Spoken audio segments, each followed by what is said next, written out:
You know where you're going. No, I'm lost. You should know, man. You live here, right? By the way, why are you going so slow, man? I mean, I have the trophy, man. The Borg Warner. I see. I'm polishing here. Hey, look what I'm doing. What is that? Well, it's my new wave. Instead of, going like this, it's 4, exactly. Yeah. Okay. Look at my wave. That's right. That's it. Okay, we're getting to the racetrack. Are we? Hello. Do you know him? He is. Do you know who I am? I don't know either one of you. Where's your credential? I got paid to deliver this person here. Ah, here we go. I found my credential. We're going to the SRX race. Straight ahead. Thank you. Thank you. Thank you. Have a good day. Welcome to Lucas Oil Raceway. Saturday night, under the lights, legends.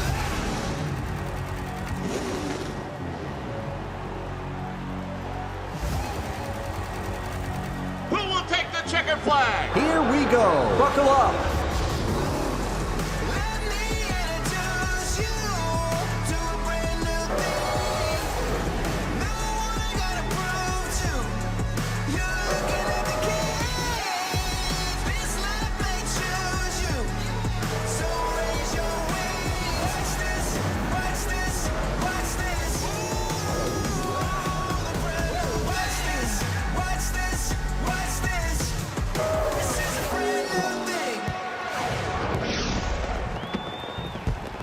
Have no fear, Elio Castroneves and his good buddy and competitor Tony Kanaan, they've made it inside the racetrack. They've shined the trophy. Now it's time to go out and try to get another win. With that, we say hello and welcome to week 4 of the Camping World SRX Series. Tonight, we are coming to you from Lucas Oil Raceway. You can see it. All the fans are out here on the hillside looking over this beautiful racetrack. We're about 7 miles from Indianapolis Motor Speedway, home of the Indy 500.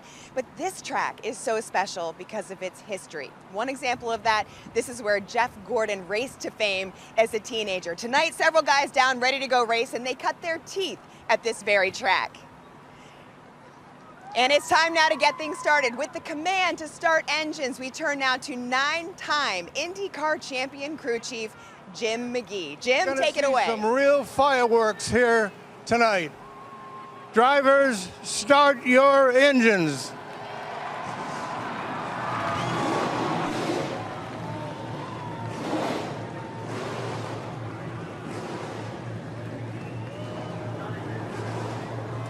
Tonight, we're back to racing on asphalt, but what happened on the dirt, it certainly does not stay there. We saw some tempers flaring at Eldora, so as we now cross to the second half of the series, the drive to win is only heightened. These guys are definitely being challenged. Reaction times are key. Kanaan and Francis Jr. side by side. Oh, got trouble. Contact. Kanaan is around. Oh boy. This is the 3rd race that he takes me out. He's going to get it. Hey, Ernie, stay away from Kanaan. They said he's kind of pissed off. He's going to jump you. We just got to take care of our right side from Paul Tracy, looks like. Contact. Bobby Labonte, Paul Tracy. Labonte's around. A lot of damage to the 18 car. Ray Evernham's just cringing as he's watching. Stop damaging my cars. We run down the hardware store and get a bunch of crazy glue. What are they doing out there? Oh my God! We love to see a fired up Ray Evernham. Now it's time to send it up to the booth. We turn to Alan Bestwick and 4-time IndyCar champ Dario Franchitti, our driver analyst tonight. Dario, welcome. Guys, are we going to see payback or what? Yeah, that's the open question as we start this night. This is a whole different thing than racing on the dirt at Eldora sliding around. Are we going to see paybacks on the pavement here? Yes, we are. I think we're going to see we're going to see 2 shows tonight. For the show for the win, and then we're going to see Tony Kanaan, Ernie Francis Jr., and then Paul Tracy against the rest of the field, I think. I think it's going to be an awfully action-packed night. Now, you have a long relationship with Paul, both on the track and off, but you've been the victim of Paul on the track a time or two? Yeah, we as teammates, we're teammates for 5 years. We came together 5 times. 4 of which I think were his fault, 1 was half his fault. But we got on really, really well. There was 1. Actually, I don't think that was Paul's fault. That was another. That was Chicago. Yeah, so we almost lost our jobs at the Chicago one. Yeah, our main sponsor was there. So I have been the victim of the chrome horn, shall we say, from Paul Tracy. But I don't envy the other people out there tonight with Paul in a bad mood. And yeah, it's I think a heck of a show, Alan. It won't slow him down for sure. Starting positions for the first heat race tonight determined by random draw. Scott Speed, the ringer, is on pole position. And the local all-star tonight is Bobby Santos III. More on him shortly. We've talked a lot about Paul. While they're on the pace laps, let's talk to Paul. Let's have a word. PT, it's your old teammate Dario up in the booth. How are you getting on? I hear you're upsetting a few people. Dude, I just got wheeled in here in a cop car. The cop was Bobby Labonte's biggest fan. He said, "You ain't racing tonight." And I said, "I have to. My buddy Dario's here. He'll bail me out." PT, I don't think that's the first time I've seen you coming out of a police car, but that's a different story. So what have you been doing upsetting all these people? Well, you know me, Dario. You and I got into it a few times, but it's all for good fun. But I got to keep my nose clean tonight and try to get some points to move up in the points here. I got Tony right in front of me, so I'm going to try to follow him for a little bit. So can we expect the chrome horn to be unsheathed tonight? Well, if I got to, I got to, but I'm going to try to keep it clean if I can. Have a good night, PT. Paul will take the green flag from 7th position tonight. The car colors will come across the scoring ticker at the top of the screen. Same color schemes the drivers have been in for the prior races of the series. There's our format for tonight. 2 12-minute timed heats. Starting order for the second heat, inverted from the finish of the first. And of course, the average of your finish in the 2 determines where you'll take the green flag for the 76th lap. Salute to America on Independence Weekend main event.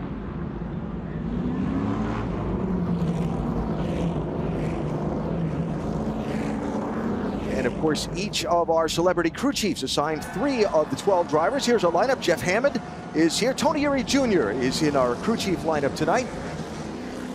We've got Todd Parrott and Tim Clausen. Look at the lineup that our local all-star celebrity crew chief drew tonight. Think he's got a good shot? I really do. With Tony Stewart there, Bobby Santos III as well. I think Tim Clausen could win the race, and I'd like nothing better. He's a great pal of mine, and he's a good crew chief too. Auto racing on 4th of July weekend, long a great tradition. And why not on a Saturday night of Independence Weekend have the superstar racing experience go in the racing capital of America, Indianapolis. Great crowd here. Weather is perfect. Scott Speed on the front row with Michael Waltrip. And here we go with heat race number 1 of the Camping World SRX Series from Indianapolis.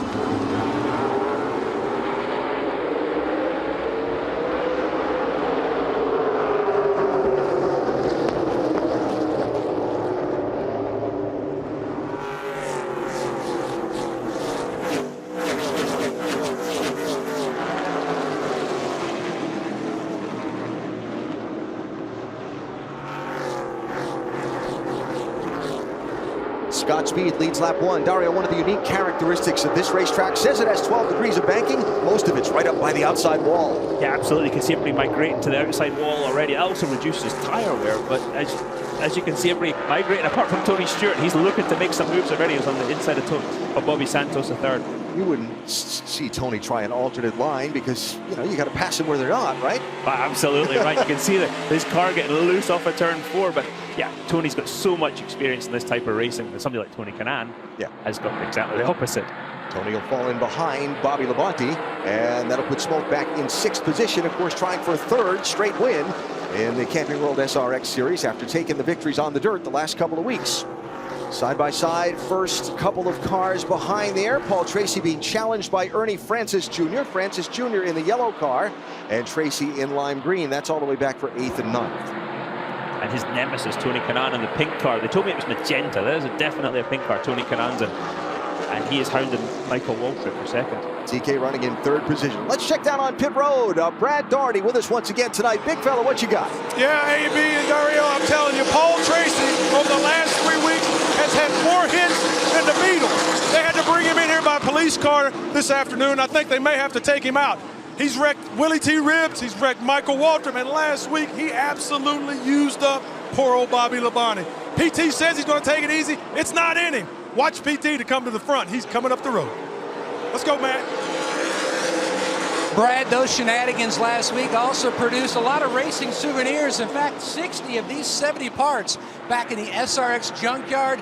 came from Eldora, the prominent color lime green belonging to Paul Tracy. But Paul also appreciates the passion of the hidden heroes, the mechanics. He walked around and gave each crew member a sizable gift card, thanking them for all their hard work and the fun that he's provided everybody here at SRX. Dinner on PT. Did he ever do that for you, Dario? He did buy me dinner on occasion after we wrecked me, and he did apologize profusely, but that's PT. He's a big cuddly teddy bear, he's wrecking you. He's gonna stand on the gas. Oh, every time. Without exception. He only knows one speed, Alan. That's absolutely right. A couple IndyCar guys there, Marco Andretti and Helio Castroneves trying to mix it up. We saw Ernie Francis Jr. pass Paul Tracy and pick up the 8th position. There's Francis in the yellow car. Another doubleheader weekend for the young 23-year-old. He's racing in Trans Am at Road America tomorrow morning at 8 a.m. He's a 5-hour drive away from that. On board with Tony Kanaan. And if you notice, they make the numbers, the RPM numbers, really big so that these old guys can read it exactly what's going on. But you saw the flash in red there as Kanaan hit the rev limiter. Tony catching some oversteer. Look, it's back to the right. When you turn to the left and your hands are going back to the right, means the car's a little bit loose. So Tony will be trying to fix that in the gap between the first heat and the second heat, and also talk to his crew chief and see if he can change his driving style a bit too. Watch the colors on that. So if he just touched the rev limiter there. That kind of became a thing the drivers were watching for when they were watching each other practice today. Who can kind of touch that rev limiter at the end of the straightaway? So here is 5th place, Bobby Labonte in the teal car and Tony Stewart in the orange car. On board with Bobby and his augmented reality heads-up display. See exactly what he's doing with the pedals, the RPM, 7,200. That's a lot for a V8 engine. But look, Bobby's got that style, that distinctive style, head forward, putting some wheel into it mid-corner and catching the oversteer as he gets back to throttle as well. Him and Tony, you can expect them to race with a good bit of respect between each other though. Former teammates in NASCAR Cup competition. Bobby, a former winner here in what was then the NASCAR Busch Series back in 1991, the year he won the championship in that series. And Tony Stewart, of course, winners here in 3 different open wheel series. Is there anywhere Tony Stewart has not won a race? He's got such a wide skill set. And this series, the SRX series, is tailor-made for Tony Stewart. I think he proved that again last week. Yeah, sure did. The variety of tracks, the variety of styles of driving. He loves it. To me, this series is all about adapting. You've got to adapt to the different styles of the tracks and the cars, and Tony's very, very good at that. Maybe one of the best I've ever seen. He's such an old school guy. He jumps in any type of car and goes fast, and he's still trying to put the pressure on Bobby Labonte, but Bobby's got that preferred high line, and he's not going to give it up easily. No. Whoop. Little slip there, you heard? Yeah, you heard the RPM spike as the car got a little bit sideways. This is where Tony's got to be patient. Tony's from Columbus, Indiana. Earlier this week, they named the racetrack at the local fairgrounds in Columbus after him as the caution flag comes out for the SRX green flag lap limit. We'll bunch him up and let him go again in just a minute. Scott Speed started on pole. He's led all the laps so far. We're halfway through heat number 1 tonight at Lucas Oil Raceway in Indianapolis. Camping World is here to fuel your outdoor adventures. From the hottest outdoor gear and equipment to just released brand new RVs, we have everything you need to kick off your outdoor adventure at our over 175 locations nationwide. Right now, you can drive away in a new RV for as little as $5 a day and save up to 40% off RV and outdoor gear. Head into your local Camping World or visit us online at campingworld.com today. Your mission: stand up to moderate to severe rheumatoid arthritis and take it on with Rinvoq. Rinvoq, a once-daily pill, can dramatically improve symptoms. Rinvoq helps tame pain, stiffness, swelling, and for some, Rinvoq can even significantly reduce RA fatigue. That's Rinvoq relief. With RA, your overactive immune system attacks your joints. Rinvoq regulates it to help stop the attack. Rinvoq can lower your ability to fight infections, including tuberculosis. Serious infections and blood clots, sometimes fatal, have occurred, as have certain cancers, including lymphoma, and tears in the stomach or intestines, and changes in lab results. Your doctor should monitor your blood work. Tell your doctor about any infections, and if you are or may become pregnant while taking Rinvoq. Take on RA. Talk to your rheumatologist about Rinvoq relief. Rinvoq, make it your mission. If you can't afford your medicine, AbbVie may be able to help. Some of us were born for this. To protect people. To help them save. With a home and auto bundle from Progressive. I was born for this. And now, it's prime time. Cut. Jamie, what are you doing? You're not even in this one. I thought it was Thursday. Sorry. It is. I thought it was last Thursday. What a beautiful night in Indianapolis as we're doubled up for a restart in heat race number 1 tonight. Our Camping World SRX series racing on this very famous 0.6 of a mile racetrack, and we're getting ready to go with 4 minutes to go in heat number 1. Scott Speed started on pole. He's led all the laps so far. They're doubled up now, though, and Michael Waltrip is again to his outside. Yeah, Michael can get the jump on the start here. It's been proven difficult to pass, but the outside looks like the favoured line at this point. I'd be watching for Bobby Santos in 3rd and 4th position as well. He's in the red, white, and blue car. Keep an eye on our local all-star. And I'll tell you more about Bobby in a little bit. Speed and Waltrip, then Kanaan and Santos, Labonte and Stewart as they come for the restart.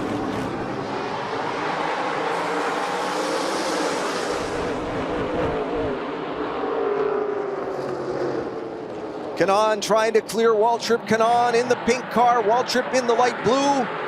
TK to 2nd place. So much for the outside being the preferred line. Tony Kanaan up to 2nd. See Michael Waltrip jump out of the gas there and got a good shot on the back bumper from Santos, who I don't think expected Michael to need to check up that much.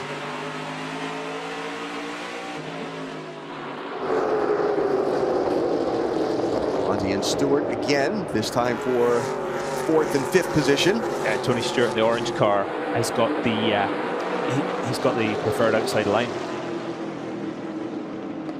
And a little back in the pack, Elio Castroneves and Marco Andretti are racing side by side. This on Elio's radio.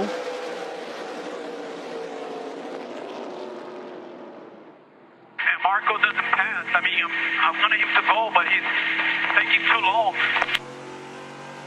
Oh, you can fix that by passing him himself. That's everything I was looking for to gauge. Water, full, all that. You have 192 water, oil pressure 55, 57, but oil temperature 208.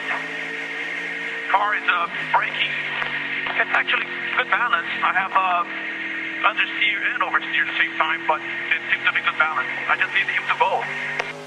Elio talking to his all-star crew chief, Jeff Hammond, and you saw the telemetry on his heart rate from the folks at Whoop. As Castroneves works Paul Tracy, this would be for 9th place. And Elliot was nice and calm. He was having to read numbers back to the crew chief in IndyCar. That's all done. They can read it back in the pits. They can tell exactly what you're doing. They can tell every mistake you make. But Elliot's learning some new skills at the age of, what is he, mid-40s? Yeah. 46 years old now. Well, we're getting old. You like that the crew chief knows when you've made a mistake? No, like I didn't think so. So this is when Elio was trying to pass Marco Andretti a bit ago. Yeah, Marco's kind of crowding him down, but he's not really going anywhere. To Elio's point, he sort of got a run, and then Marco blocked that lane, so he's going to now try to go around the outside. And they're both with Paul Tracy ahead, and I was thinking at that point they had, but they've both got past PT now. PT run back. This is not what we expected. No, for sure not. You can see the cars now sliding off of turn 4 already, so the tires are getting overheated. They're starting to slide around. This is where somebody with experience, like a Tony Stewart, Bobby Santos III, their experience is really going to come into play. But Scott Speed has just disappeared.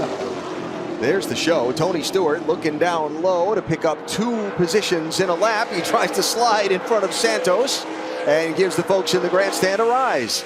That'll be a slight job from Tony. That's a very impressive to make that kind of move, that kind of progress. It's quite something. And Michael Waltrip's going to look in his mirror now and think, it's him again. Him? He might look in his mirror. If he doesn't, he's going to get a tap on the back bumper any time. Well, he's got to catch him first. We're down to almost the last lap of this opening heat. Leader will come by next time and get the white flag for Scott Speed. Tell you, Scott Speed, who's driven just about everything you can drive, from Formula One to where he makes his living now in Nitro Rallycross, He got out of the car after his practice laps this morning. First time racing here in a car like this. He had the biggest smile on his face. He said, I wish I had done this before I went to the dirt racing. He said, I learned so much just in this short practice today. He's done a heck of a job. I mean, look at that lead that he's got. And as you say, he really has driven everything. And he's learned from everything he's driven too as he comes through the middle of turn 3, coming off at 4 to take the checkered flag. Fantastic job by Scott Speed. So heat win for Scott Speed. First side-by-side's going to be pretty deep in the pack as Helio Castroneves and Bill Elliott race for a spot down to the stripe. But it's Scott Speed, the winner of heat number 1, will flip the field in green flag heat number 2 in a few.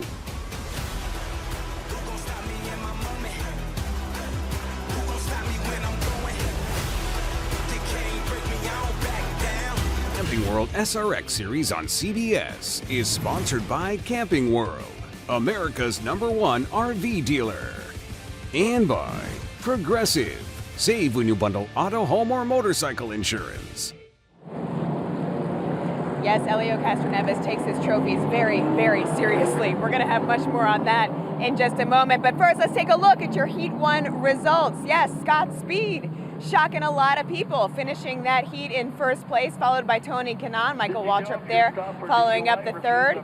We see Marco Andretti all the way back down at 8th, but Paul Tracy there, everybody looking to see where he's going to end up 11th right now in this first heat, getting ready to get into the second heat shortly. But first, we talked about Helio Castroneves and those trophies. We were all laughing last week when we found out that he wears his Indy 500 ring while he's driving that race car. And for context, it's the size of a Super Bowl ring. Those gloves are really small, so it's hard to think how he fits it underneath there. But he takes his trophies, as I said, very seriously. And if you wonder where his hundreds of trophies are, he gave us a sneak peek and took us behind the curtain. Hey, welcome to my trophy room. That's right. A lot of memories here, great memories. For example, this wall is about pole position. I love it because qualifying for me, it's what gets me going. This actually was really cool what Honda did to me. They kind of like cut a little bit of the head of the engine and gave me as my first win. It was very nice. And this wall here, we have all the big ones. Pole position from Indianapolis.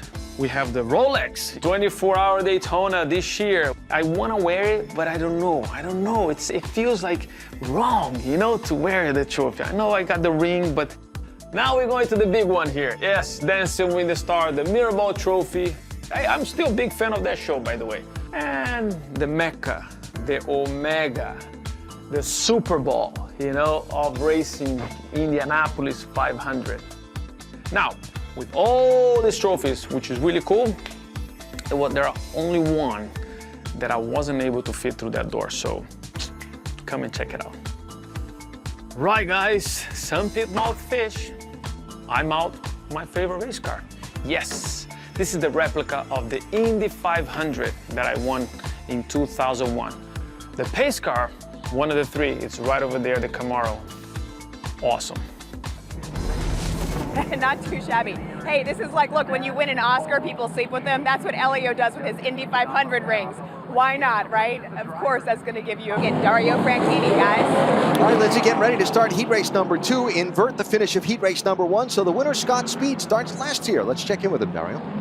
Hey, Scott, it's Dario up in the booth. Congratulations. That was a dominant display in the first race. Thanks, buddy.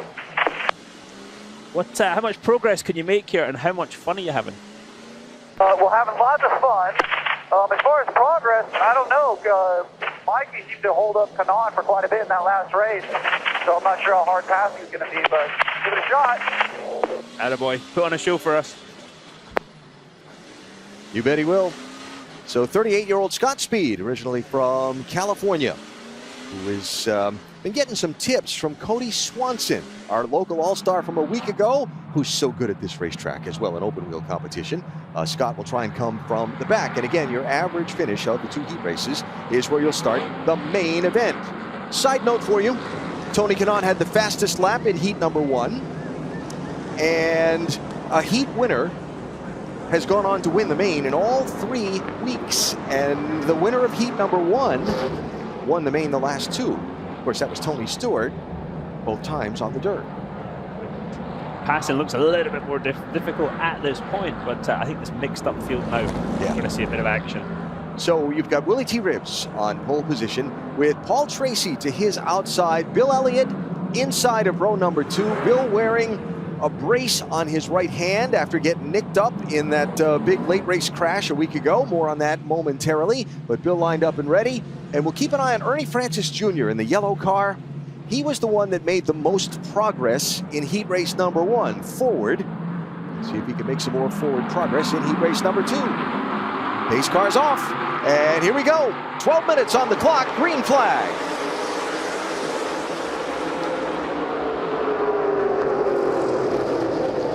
I think Willie had a little trouble getting going. Well, I think Paul Tracy started in turn 3 as opposed to coming out of turn 4. He must have learned that one from Helio Castroneves, the man now in second. Helio's famous for his early start, shall we say. It's Ernie Francis on the inside trying to make more places. He's really aggressive and doing a great job coming through the field. Trying to find some running room where room isn't. All the way down on the flat inside that yellow line in the yellow car. Francis, the 23-year-old from South Florida, who got his first win in an open wheel car last Sunday. Remember we saw him on the dirt last Saturday night? He drove over to Mid-Ohio, got in what's called a Formula Americas car, a ladder car you drive to learn how to run those things. Single-seater open wheel car, and he won the race on Sunday. And you see in the windshield, there's a battle for the lead. Helio Castroneves, Paul Tracy going at it like it's the 2002 Indy 500 all over again. And those boys still dispute who won that trophy that day. PT crossed the finish line first. But Helio's got the trophy in his I Love Me room that we just saw. Yes, he does. Trying a crossover here. Side by side for the lead. Castroneves, look out, hanging on. What a save. Phenomenal save. He got loose. He locked the back end up, slid it. Small contact with Paul Tracy, but doesn't look like there's massive damage. And here comes Ernie Francis up. Right up on the back bumper of Helio Castroneves. He's not hesitating. He's going to try and mount another charge here. Castroneves is red car on Paul Tracy in the lime green machine. Now watch the back end of the car. You can see the flames as he lifts off, and he's on the brakes now. Just watch the front wheels. He starts to have to correct already the slide. Phenomenal car control from Helio Castroneves. Back onto the throttle, trying to keep it out from the hitting Paul Tracy. And back to live action now. Castroneves on the outside as Tracy protects the bottom. And new leader, Helio Castroneves. Yeah, he looks a little bit quicker right now, Alan, and he's able to run that momentum around the outside. And Paul Tracy's going to be trying to hold up Ernie Francis Jr., but not for long. Yeah. Great run out of turn 2 from Ernie Francis Jr. Francis Jr. through to second. Behind them, a gap as Marco Andretti just got through Willie T. Ribbs, and Tony Stewart followed him. So good racing here for 4th, 5th, 6th on back. Been really impressed with Marco Andretti. I talked to him this morning when he came into the racetrack. Said, "You having fun?" He said, "So much fun." And he said, what this year is all about for him is trying new things. He had never been to this racetrack before. All the years he's been in Indianapolis, he'd never been here before. He's here for the first time tonight. You know, Marco Andretti, think of the pressure. 3rd-generation driver. Your father's Michael Andretti. Your grandfather's Mario Andretti. He's under pressure from the first time he drove a racing car. And with what he's done this year, that pressure's gone. And he just looks much more relaxed. And you can see he's allowing, he's trying the different things, as you said. And that's allowing him just to have fun, which is ultimately what it's all about, right? Isn't it? Yeah. Why we all started in this sport. Pressure off, go race. He said it's back to the purity of racing for me. Yeah, and you can absolutely tell that. Marco's one of those guys. You put him on a strange track in a car he's never been in before, on a slick surface, he'll go faster than any other driver. It's when he starts really overthinking it sometimes, I would say, is the enigma that is Marco, and he hasn't enjoyed the success in IndyCar that his talent, I think, should have allowed. Finished 4th on the dirt in Eldora last week with a badly beaten up car at the end. Finished 1 spot off the podium when he ran an IMSA sports car race on Sunday with Oliver Askew and his cousin Jared Andretti up at Watkins Glen, New York. He said, "I wanted 2 podiums, I got 2 fourths." That's the way it goes sometimes. Yeah. That in-car, he was breathing hard already. I don't think these cars are easy to manhandle around here. All right, this is the visor cam on Tony Kanaan's helmet. Tony back in 10th place. Watch his hands as he gets back to the throttle. He's getting held up by Willie T. Ribbs just a little bit, but he's possibly on the wrong line as he catches the oversteer. You can hear the RPMs build. He's going to try and find a way past before the cars in front make too much of a break.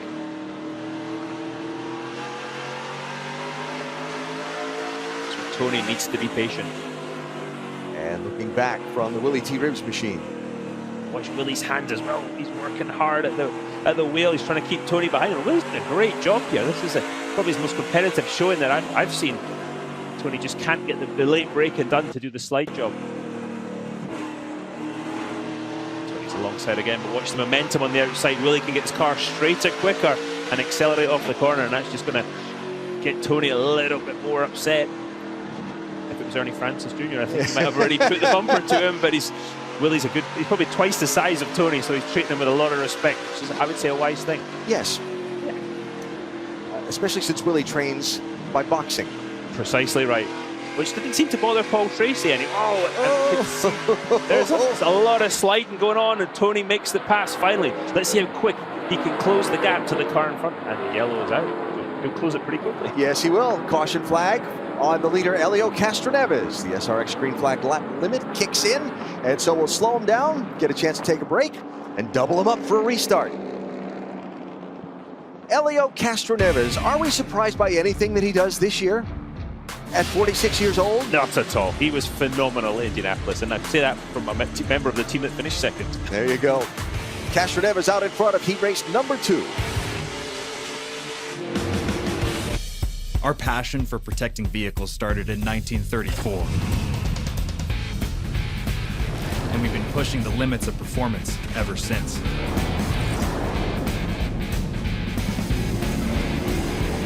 We innovate with the times and have the right filters to fit your needs. It's a trust we don't take lightly. Yeah, we've been around the block, but our journey is just beginning. Fran for the road ahead.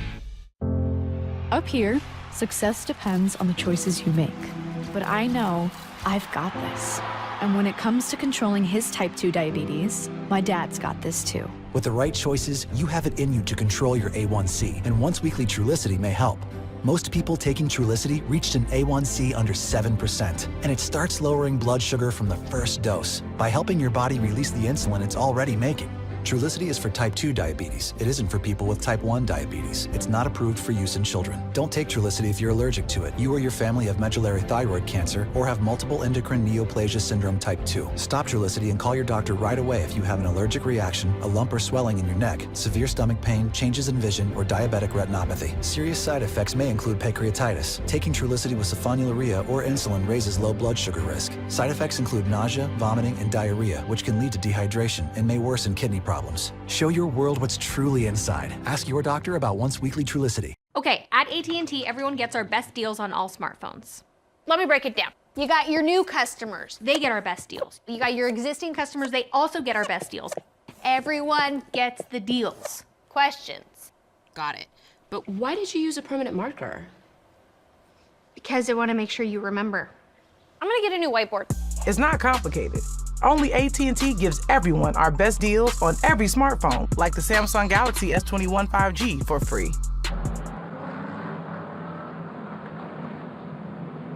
This Wednesday, Big Brother is back with all new house guests playing the game you love. Julie Chen Mumbes hosts the season premiere of Big Brother, Wednesday at 8, 7 Central, here on CBS. This Lucas Oil Raceway in Indianapolis has been around since 1961. There have been some famous folks who have raced here over the years. Jeff Gordon, of course, came to national prominence here. Tony Stewart winning open wheel races. AJ Foyt, all the way back to the beginning of the racetrack in 1961. Guys like Jason Leffler made their way from open wheel competition here south to NASCAR. You got Ryan Newman, Casey Kane. I could go on and on and on. And of course, AJ, he won in anything, anywhere, including here. And including the 24 Hours of Le Mans. That's often forgotten with Dan Gurney. Special driver, AJ Foyt. Goes without saying. What a guy. The local drivers here in open wheel competition race for the AJ Foyt Championship trophy. Kind of looks a little like the Stanley Cup. Great trophy. More on that when we talk about Bobby Santos here in our main event. Doubled up for the restart. Helio Castroneves choosing the outside lane. Ernie Francis to his inside. Restart technique. Well, Elio's well known for jumping the restarts. The Indy normally goes before turn 3, but he's actually behaving himself tonight so far. This is very well behaved by Elio, and he goes. What a great jump. Green flag, and here we go with 2.5 minutes to go in heat race number 2. Watch Tony Stewart in the orange car to the outside of Francis for second. And this is that point when Elio looks in the mirror. No spotters, remember. Looks in the mirror, sees Tony Stewart's car and thinks, oh, not him again. It's like, come on. Yeah. Francis hanging tough, though, on the inside of Stewart. Yeah, but if he starts crowding Tony Stewart, he's picked the wrong person to do it. Tony will just will use him up in a hurry. Tony took the green flag in this heat race in 9th position. He's racing for second here. Tracy running 4th just behind us. He looked like he was getting very oversteered. Oh, and his nemesis, Bobby Labonte, to the outside and just drove round Paul. This is Paul on best behaviour tonight. It's early. Yeah, exactly. We've still got 76 lap final. That's right. Stewart to second place. As you look ahead from the Paul Tracy machine at Ernie Francis Jr. in yellow, trying to defend now from Bobby Labonte in teal. Bobby's got it rolling. Bobby on the outside, yeah, that outside line, he's really doing well. And I'm surprised, I have to say, that Tony Stewart hasn't caught Elio more. Elio Castro Neves leading the race. Phenomenal job so far. Well, Bobby's got the visor open now. He's obviously feeling the heat a little bit. Maybe the sun going down as well. He's got that dark visor on. He's doing a great job. Shouldn't be surprised. No, we should. NASCAR champion. I mean, he's one of the greats. NASCAR Hall of Famer, IROC champion, a former winner on this track in NASCAR competition, and he just cleared Ernie Francis for 3rd position, and he's going right after Tony Stewart for 2nd. Yeah, and the car's putting the power down so well. The line he's running through turn 4, he's able to get back to the throttle and really keep that momentum up. And look at him again off at 2. Inside of a minute to go in our second time heat. You told me it was going to go quick. I did, You right? didn't lie. Just your pace. Bobby Labonte and Tony Stewart racing here. They were teammates at Joe Gibbs Racing for quite some time. Bobby told me what Tony taught him are certain things Bobby used to kind of obsess about and worry about. Not to.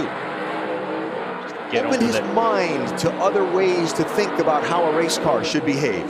You're a smart teammate. You always learn from your teammates. And Bobby Labonte going to the outside, trying to get the crossover on Tony Stewart. Tony can't get back to the throttle.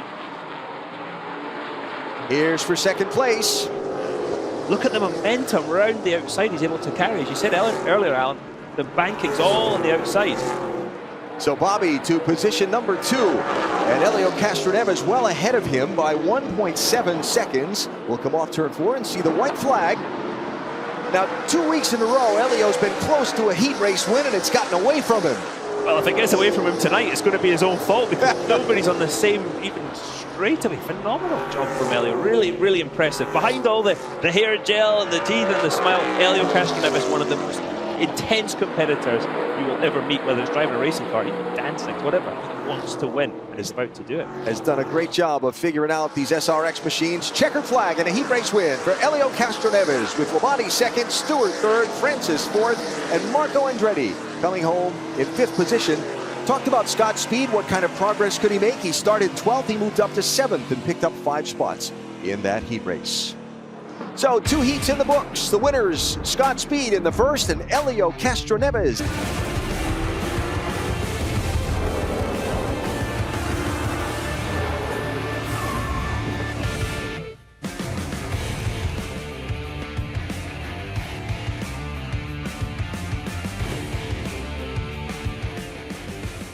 Came to the States without speaking a single word of English at the end of '95.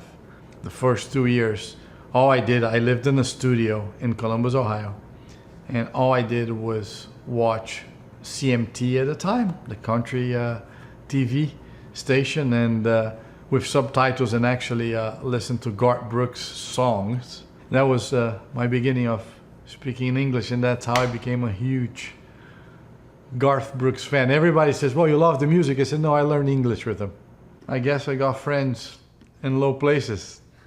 I wonder if Garth Brooks has any idea the influence he had on Tony Kanaan. That'd be cool if they could meet at some point. More on Tony Kanaan later. Right now, let's take a look at your Heat 2 results again. Look at Bobby Labonte inching up in the 2nd spot there. But here you have that finishing order. Elio Castroneves, again in the first spot. He is standing by with Matt Yoakum. Yoakum? We'll talk about an exciting few weeks. A couple heat wins almost for, yes, it is Helio Castroneves. Finally, can you describe the relief but the excitement to finally win a heat? Oh man, that was awesome. You know, I got sideways right behind. Great save. That was great save. It wasn't me, it was a guy upstairs, but it was awesome. You know, the car was a little bit neutral, but in the end, it was actually doing pretty good. Man, I was just hitting the line. It was like, all right, I think I got this. I tried not to look to the mirror because I saw smoke back behind. I was like, all right, he might be playing with me. But suddenly, I pull it away, and it was awesome. So great job, everyone. Let's go for the big one. Congratulations. Now he's going for that big prize, his first feature win, Brad. Matt, I'm here with Scott Speed, and Scott, in that first heat, man, they were calling you the bus driver because you were taking these boys to school. Tell us about your race car. Oh, man, the race car is awesome. You know, when you get a guy like Ray to design these cars, you know they're going to be right. I mean, they can go on the dirt, it's just pretty impressive. Car handles really nice, like it's super drivable. Obviously been out of a stock car in a long time, but yeah, they're super fun to drive. This has always been a track I've really wanted to come to, so I'm really glad I get the chance to race. It is super fun out there. Hey, Lindsay, Scott Speed, the man to watch as we go racing. That's so much fun, and it's great that he's having a good time at this track. This track, as you guys heard Alan Bestwick say, has really been a launching pad for some of the biggest names in motorsports. It was built in 1960 on 267 acres of land. In fact, the original tower still stands right outside Turn 4 at this racetrack. Legends have been coming here for years. Here's a closer look at the track, brought to us by Progressive Insurance.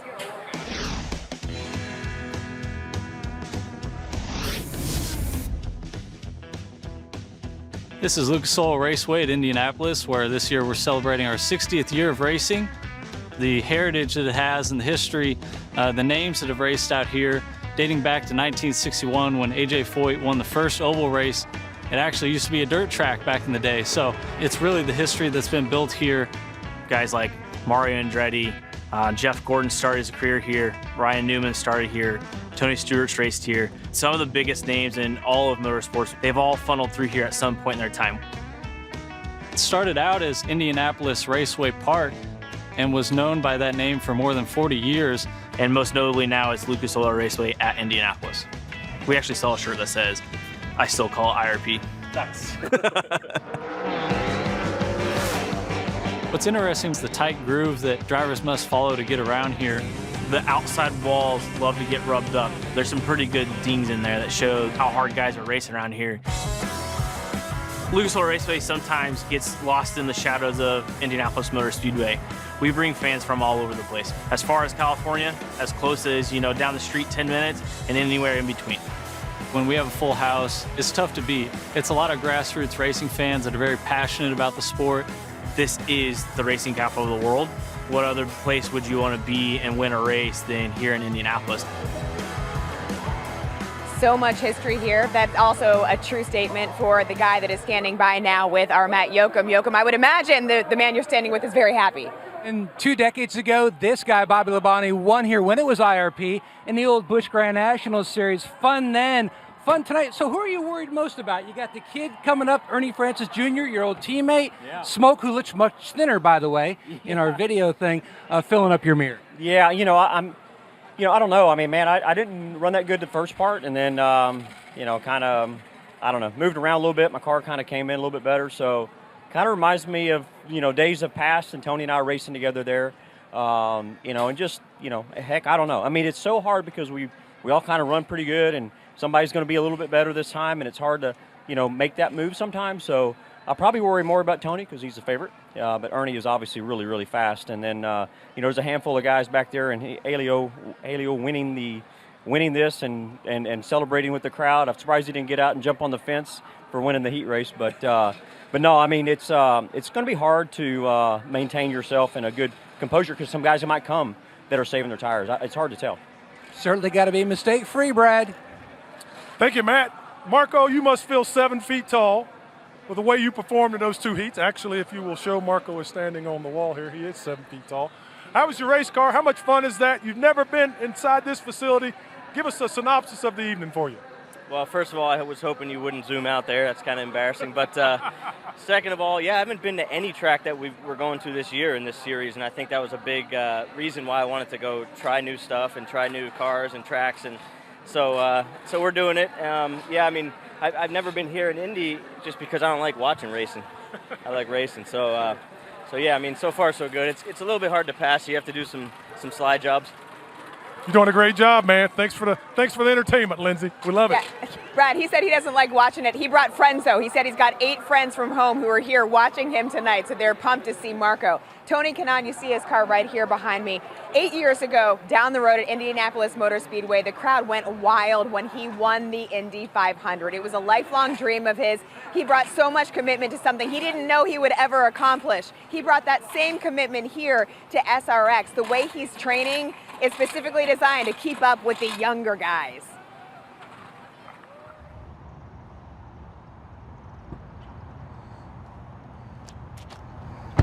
Welcome to the pain cave.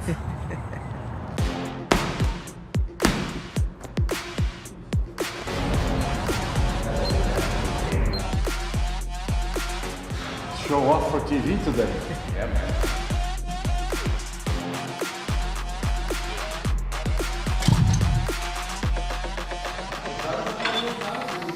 Well, this is one of my favorite exercises, and this is perfect for especially driving in the ovals. So basically, this helps a lot, especially when he's pulling on my neck like that, to get the neck strong. By simulating this, you're just trying to get as strong as you can so you can last as long as you want to last. So one of the things that I did this year to train for SRX, which is an enclosed cockpit car, is getting in the sauna. 140 degrees, I'll sit here for at least 35 to 40 minutes. We have a little drill on the iPad for your memory and your reflexes, so it helps passing time. So I'm gonna go get hot. You need to find an edge to the young kids that have plenty of other talents that you growing up without it. I need to adapt. I want to race 10 more years, 15 more years. But in his 12th attempt at Indianapolis, where he has led 9 different races, after years of frustration, the satisfaction of knowing his name will go on the Borg Warner Trophy. I love you, brother. Great job. You're now a winner of the Indianapolis 500, my friend. It took me 12 years, and I've never actually stopped believing it, but it was definitely taking a toll every year. I mean, you name it, right? I had finished 2nd, 3rd, 4th, 5th, 6th. I had led, if you put all the 500s together, more than 200 laps, which is the race. I had led the entire race in numbers, but apparently hadn't led the right lap. And I guess the universe was waiting for this day, and they had the script. That's the race that I promised that I was gonna win when I crossed our finish line. I'm pointing it up. I'm like, I told you, I told you, I told you. That's exactly what I was saying. He has waited so long to taste the milk at Indianapolis. I mean, it changed my life. It certainly did. Now for more driver reaction as we get ready for the feature, we send it again to Matt Yoakum. Always a guy to watch, Ernie Francis Jr. You told me earlier lessons learned on the dirt at Eldora as far as pace. Did you go with that game plan here tonight? Yeah, I was just trying to just run a steady pace out there, trying not to burn up the equipment too much. Car felt pretty decent in the start, picked up some push towards the end of it. That was pretty much all I had on that last restart, so I'm going to make a few adjustments, see if we can get a better car for us in the feature, and try and get a better finish. But really happy with it. Solid points for the championship, and that's what we're after out here.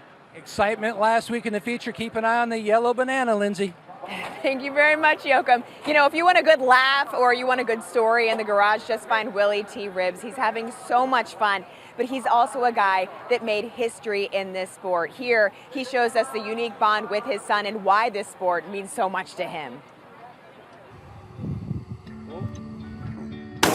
Good shot. These are not baby targets here, son. To make you happy or make you sad. Right in the center. You know, my hobby was shooting sports. I liked shooting clay. I did a little competition. And Theo would go out and push the buttons for me when he was a little kid.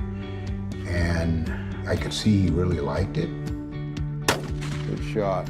I love being with my dad, and me and him have a super tight relationship. So obviously as I get older and he gets older, you know, that time is super valuable. It sort of developed a bond because we started shooting together, and then he took it to the next level. He's blazing his own trail. He's the top African-American shooter in the world. His focus was the same focus I had driving a race car. You know, racing is difficult, right? Being successful is difficult no matter who you are. But in my case, my color made it more difficult, right? It's already hard, but I was a pioneer in the sport. That's not why I was racing. I was racing to win. It was Willie T. Ribbs as a race driver. In 1991, I just didn't make racing history in IndyCar. I made sports history by qualifying for the Indy 500. And the checkered flag is out for Willie T. Ribbs. And Indy 500 is a global event. It was sports history. I didn't feel tearful. I just felt very happy, and I felt overwhelmed that everyone was giving me that support. It's overwhelming. It was, without question, at 4 to 5 minutes was the greatest 4 to 5 minutes in my entire life. It gave a path. It showed that other drivers of color, that there's a path there. They could see that it could be done. That's very satisfying. And Willie has shared his love of racing with his son since day one. He told me when his son was just 2, he snuck him into the Indy 500 garage by putting him in the cockpit of his car with a blanket over top of it. Brad Doherty, you ever seen anything like that? No, that's outstanding. Willie T's one of my heroes. And speaking of heroes, I'm here with the smartest crew chief in the history of racing. Are we at an SRX race? There's no torn up race cars. Nobody's mad at one another. Ray, what's going on? I don't know. We need to run up and down the road, get them mad at one another again. We got a pile of fiberglass out there. We got more, but I think that they're playing a little bit cool. This place is difficult, and they knew based on our testing last night that about 9 o'clock when they get ready to run, it's going to change. So judging by where some of the guys were at, and there's some donuts on the cars, I think we haven't seen the beginning of the action yet. It should be good, Matt. And that's why it's feature time. So last week, Michael Waltrip, do you remember what our topics were? It was all about colors, all kinds of colors running into me. What about tonight? Anybody, any color upset you yet? Well, we've 3 wide at IRP. That's crazy. It's really been competitive racing. I'm telling you, man, I got an issue with my feet. I talk about it, but these other drivers must have tiny feet. You got issues with your feet? My 14s don't fit in the pedal box too well, and I get them all mixed up, and I don't need any distractions.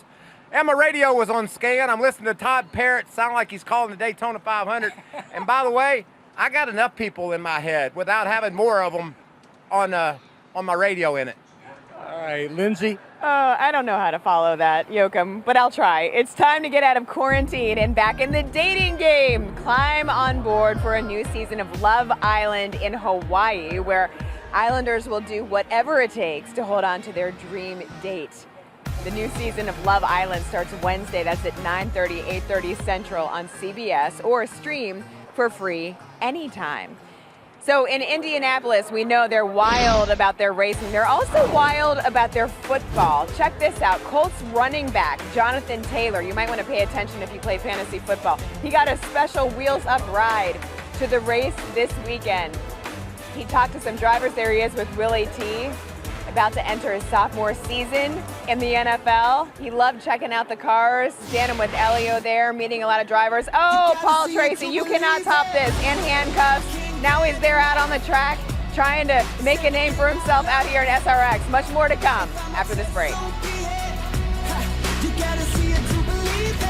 Begins at 8 Eastern. That's next Saturday on CBS. Alan Bestwick, let's check in with you and Dario up there. What are you guys looking for? Yeah, well, first of all, are you having fun? Oh, it's great. I told you it was going to be fun. So Ray Evernham just said he thinks the action's going to pick up quite a bit in this main event. Your thoughts? I think, first of all, he's relieved. They haven't done more damage in the heats, Yeah. but I agree with, 76 laps. The tires are going to get warmer, the car's going to slide around more, and I think the tempers are going to get a bit warmer as well. And here's the other thing. The 3 best drivers in cars where practice was concerned have earned the first 3 starting positions in this one by the average finish of their results in the 2 heat races. So Tony Stewart, Scott Speed, and Bobby Labonte starting 1st, 2nd, and 3rd, with Helio Castroneves, the 4-time Indy 500 winner, starting 4th. Pretty phenomenal.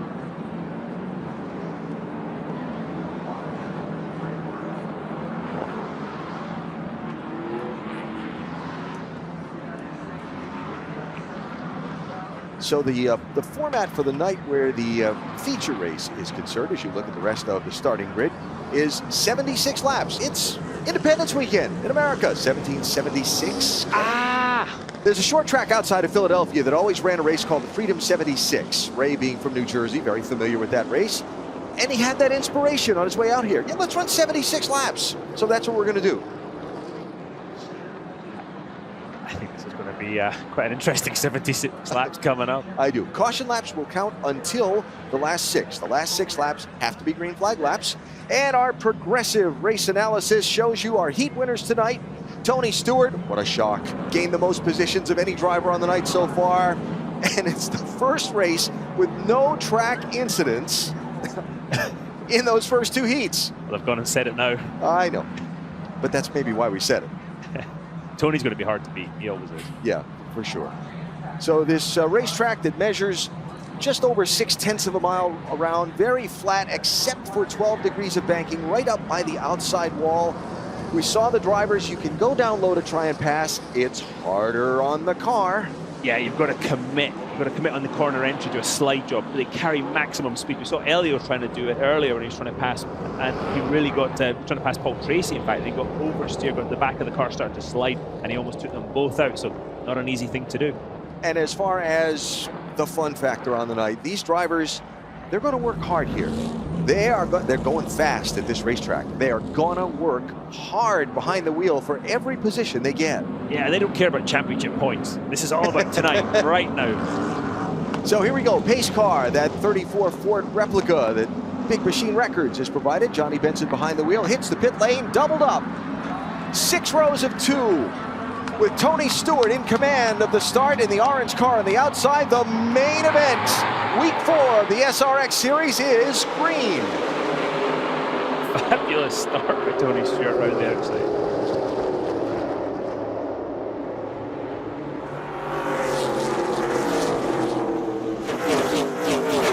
Great roll through the corner though by Scott Speed. He's underneath Stewart.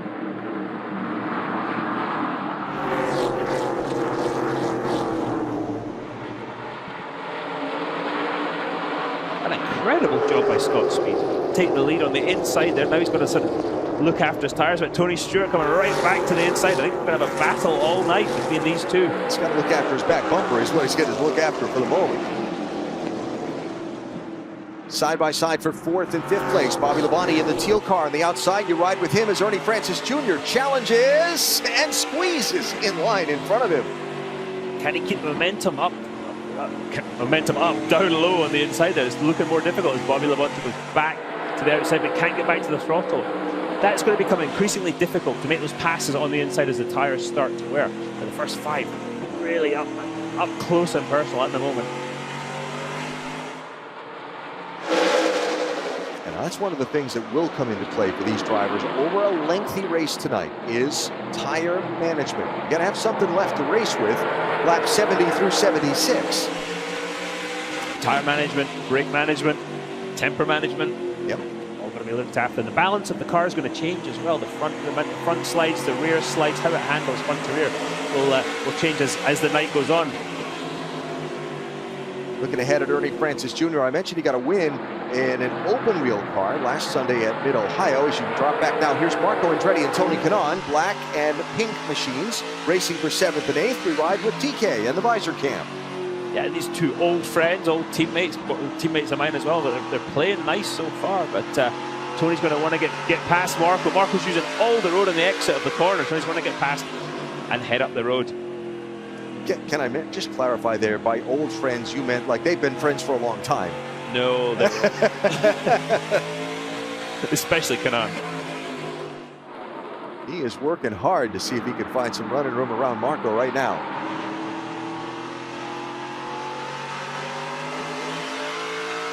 I think we should have a talk to Tony. Should we see how good his concentration is? Yeah, why not?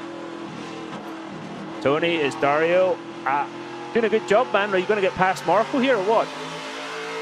I'm trying. This is so much fun. Nice to have you there, mate. I'm going to try to do it just for you. Just like Indianapolis again. Keep your foot down. The foot on the pedal on the right, okay? It's the right one. Oh, okay. All right. Thanks, Coach. Anytime. You've known each other for a long time, been teammates, worked at the same team. Watching Ernie Francis Jr. work Helio Castroneves and Tony Stewart here for second and third spot all at once. And Helio's coming back into that battle for second place. And Tony and I worked together at Indianapolis this year with the Chip Ganassi team. He was driving the 48 car, and so much fun to work with Tony again. He was phenomenal from start to finish, and it was in contention, but had some issues early in the race. So Tony Stewart loses the lead and second place to Scott Speed and Ernie Francis Jr. Now he's got Helio Castroneves kind of peeking around the back corners of that orange machine. Shall we talk to Tony? He's game. Tony, it's Dario up in the booth, running third there. How are you getting on? I'm not sure I'm happy with my change on the brake here, but it's got a long way to go here. Take care of it here.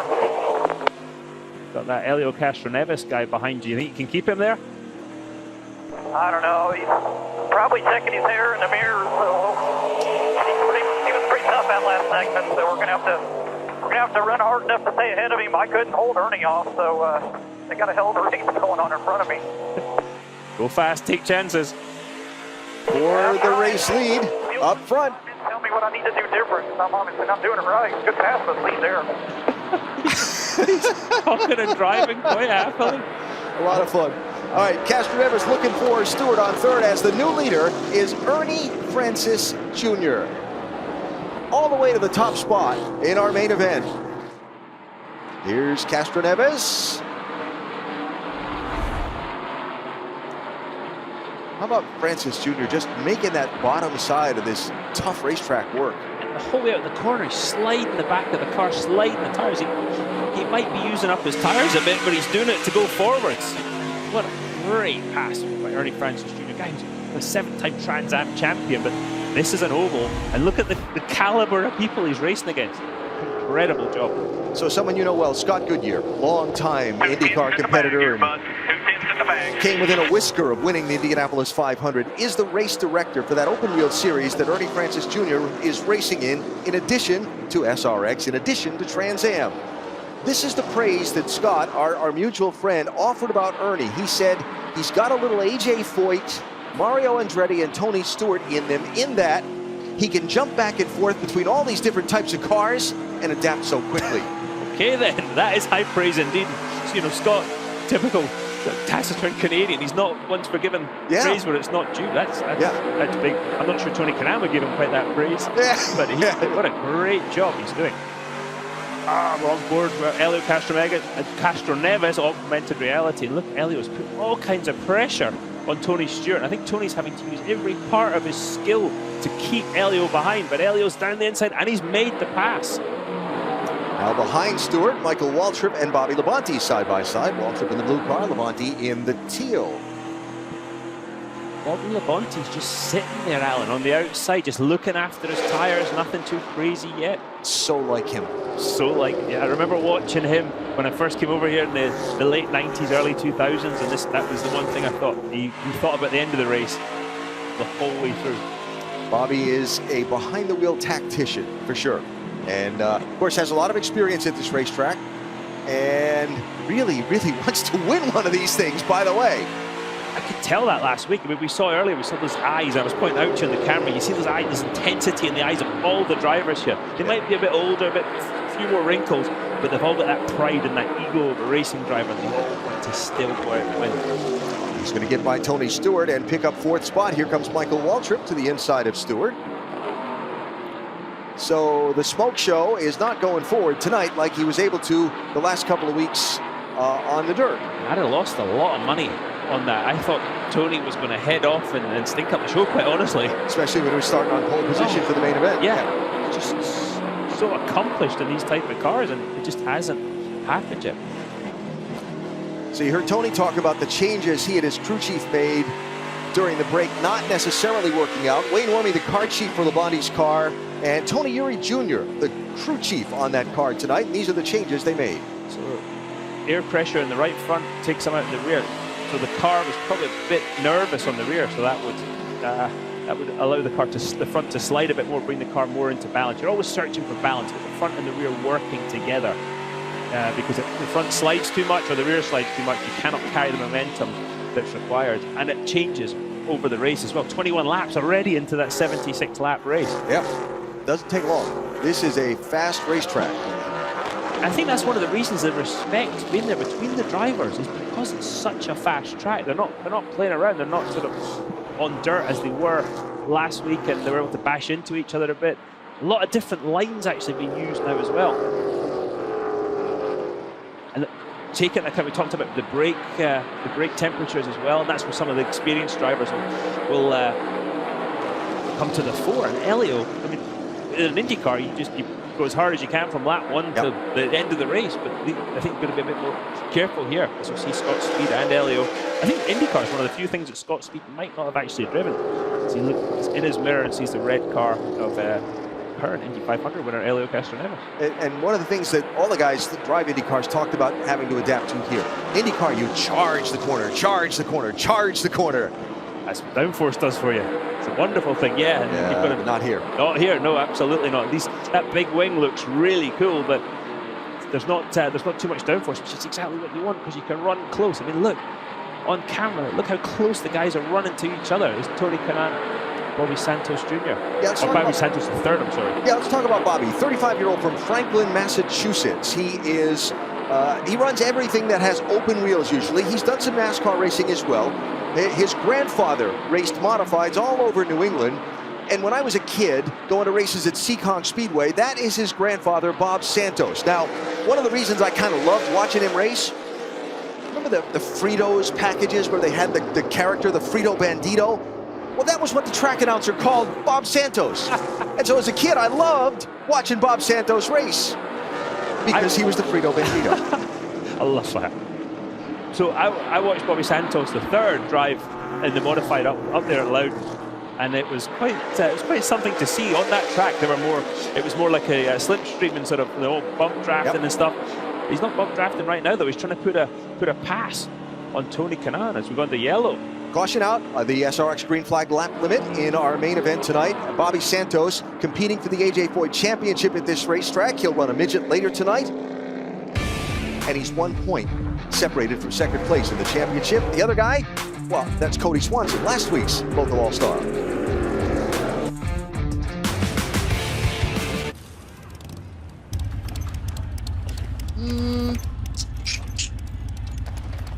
I don't know. I mean, I think they look good, man. Smooth. They are a little tight. Like, too tight? Might just need to break them in a little bit because you don't want them too loose. For those who were born to ride, there's Progressive. True. With 24/7 roadside assistance. Okay, think I'm gonna wear these home. Excellent choice. I've got moderate to severe plaque psoriasis. Now, there's Sky Rizzy. Things are getting clearer. I feel free to bare my skin. Yeah, that's all me. Nothing and me go hand in hand.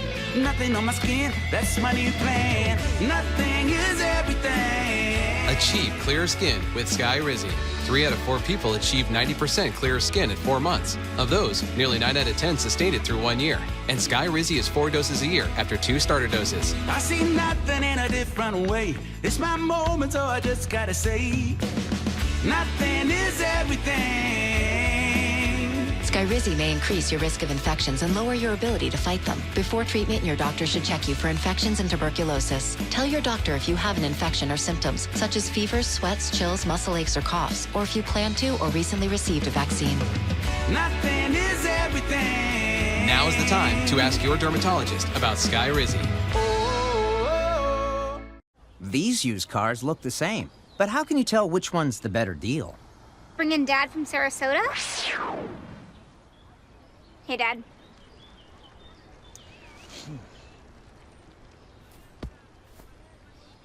This one's broken. Dads are great, but let's say, show me the Carfax value. You'll get the most accurate price based on the vehicle's accident history. Look for me and stop overpaying. Shop at the all-new Carfax.com. The Camping World SRX Series in Indianapolis tonight, and together with Camping World, let's raise $1 million to battle food insecurity in our communities. Camping World will match all individual donations up to $500,000. Learn more at platingchange.com today. Superstar Saturday night live on CBS. Under caution in our main event at Lucas Oil Raceway with young 23-year-old Ernie Francis Jr. leading this race.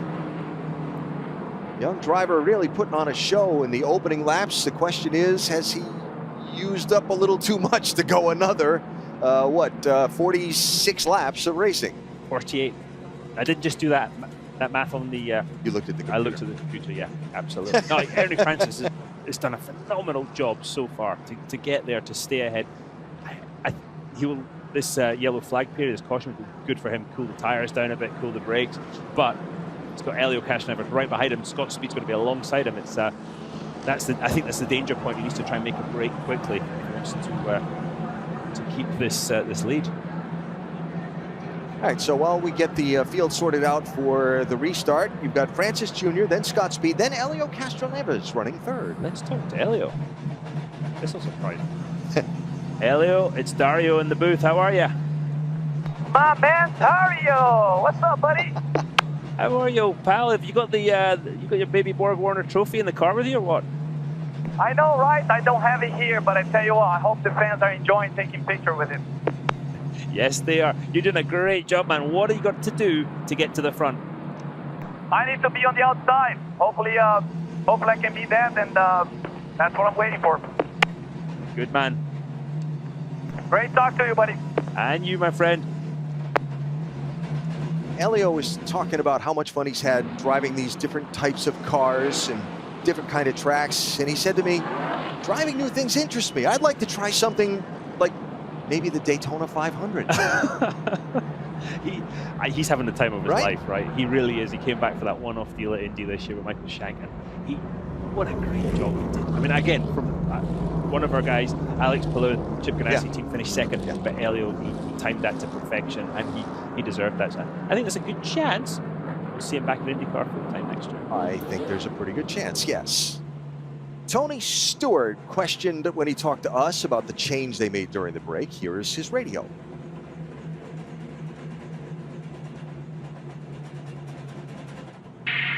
Tony, is it just getting worse for us? Yeah, I mean, I'm back to my entry up. I'm trying to sneak rear brake back in and trying to do everything I can to be easy on the front. It's just the 2/3 to 3/4 mark is way worse than it was. At least before I could get turned, I just couldn't get back in the gas at that point. Now I can't even get turned. But I mean, my forward drive's better, but I can't get rotated to get in the gas. That's Tony on the radio with Tim Clausen, the 2011 USAC Crew Chief of the Year, USAC National Titleist in 2018 and 2019 with Clausen Marshall Racing, and he is Tony's Crew Chief hookup tonight. And Brian Clausen's father. Yes. And a really good man.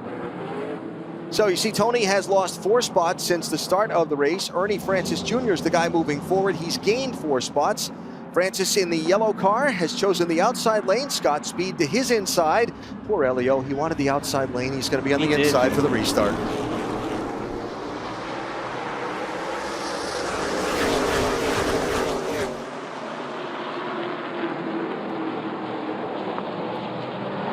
Scott Speed going to try and hang in that bottom lane to the inside of Francis. Not quite able to make it stick.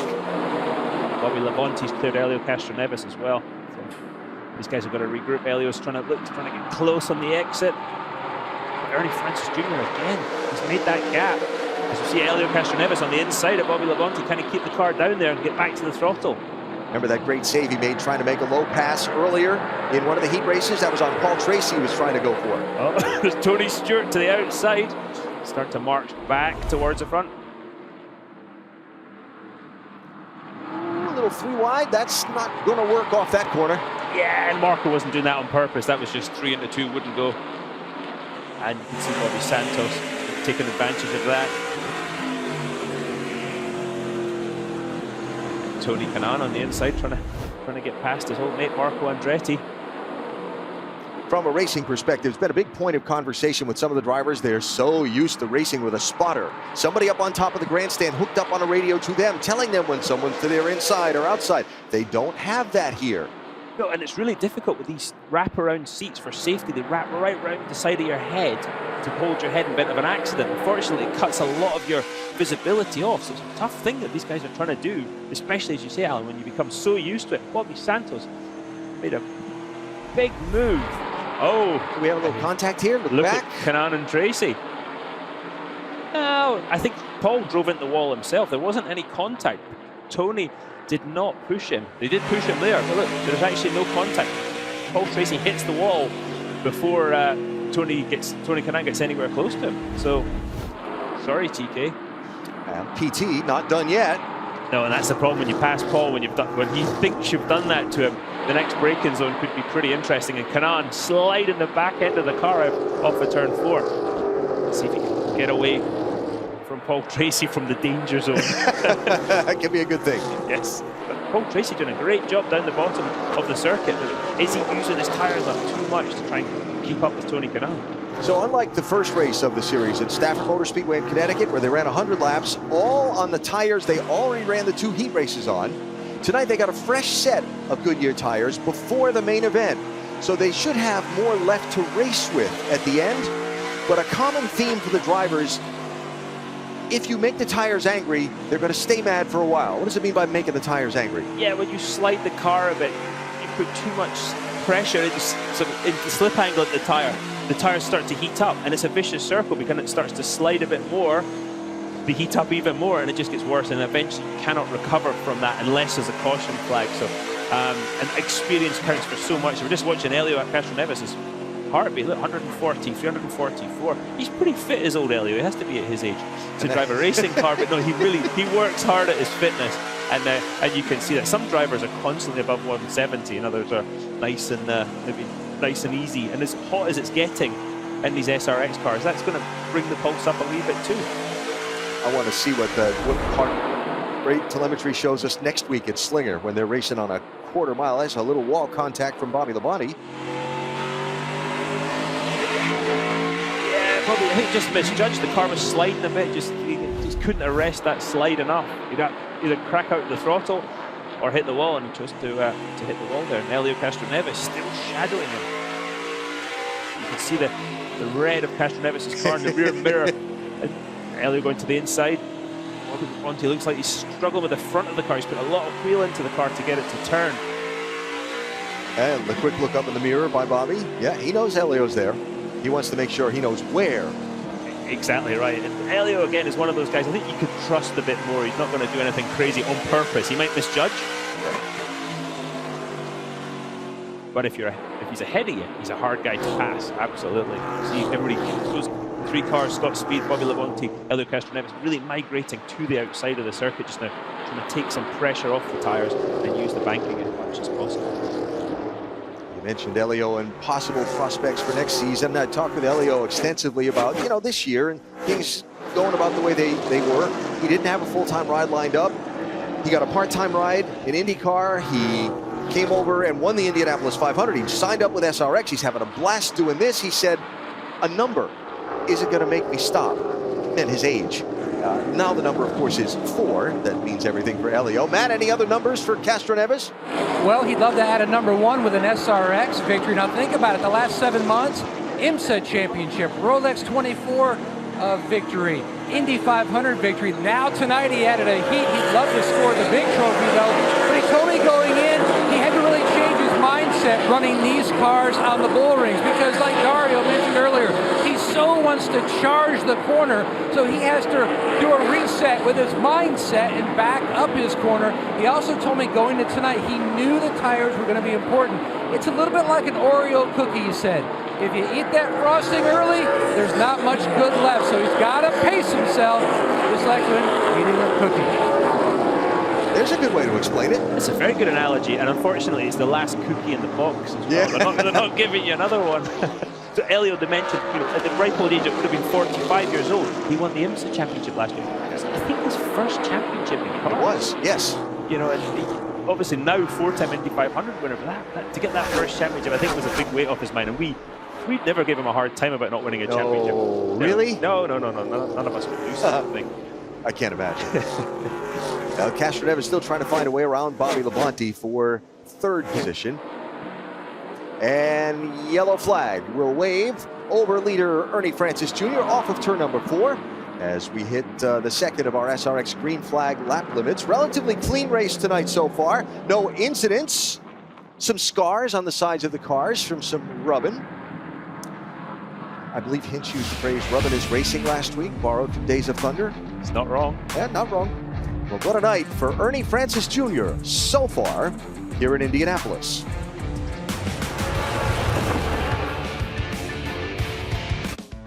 Getting that perfect slice is satisfying, fulfilling, and rewarding too.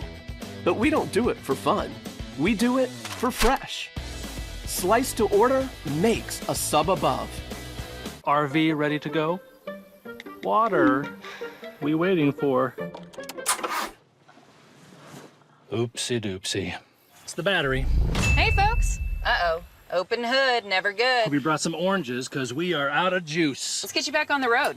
Good Sam Roadside Assistance covers all your vehicles. And just like that battery, your jump start is free of charge. What? Make every trip a good trip. Good Sam. Everything you need to have a good trip. My name is Douglas. I'm a writer, director, and I'm still working. In the kind of work that I do, you are surrounded by people who are all younger than you. I had to get help somewhere along the line to stay competitive. I discovered Prevagen. I started taking it, and after a period of time, my memory improved. It was a game changer for me. Prevagen, healthier brain, better life. Hi, Verizon launched the first 5G network, and now we want to be the first to give everyone the joy of 5G by giving every customer a new 5G phone on us. Old customers, new customers, families, businesses, in-laws, law firms. Every customer, new 5G phones when you trade in your old ones. And if you're not a customer, we'll help cover the cost to switch. Just ask Wanda. She's been with us since now. Upgrade your phone, upgrade your network. Alone, chicken, onions, peppers, and cheese have potential. Together, they have a purpose, a destiny, and a name. Because grilled to order makes a sub above. 50 laps down, 26 to go in our main event tonight in the Camping World SRX Series at Lucas Oil Raceway in Indianapolis. Under the yellow, Bill Elliott has come to pit road. Let's check with Matt. And under SRX rules, under yellow, if you hit pit road, no matter how long, you will not lose a lap. Bill said he had a vibration, and the SRX guys just checking to make sure that all the lugs were tight, seeing if there might be something amiss with one of the tires. Looking things over right now on this number 9, trying to get him back out there. Yeah, Bill banged up a little bit in last Saturday night's race at Eldora in that late big crash, so Bill cracked a bone at the back of where his right thumb meets his wrist bone. And he's wearing that brace under his driving glove tonight. Bill said to me, you know what the interesting part was?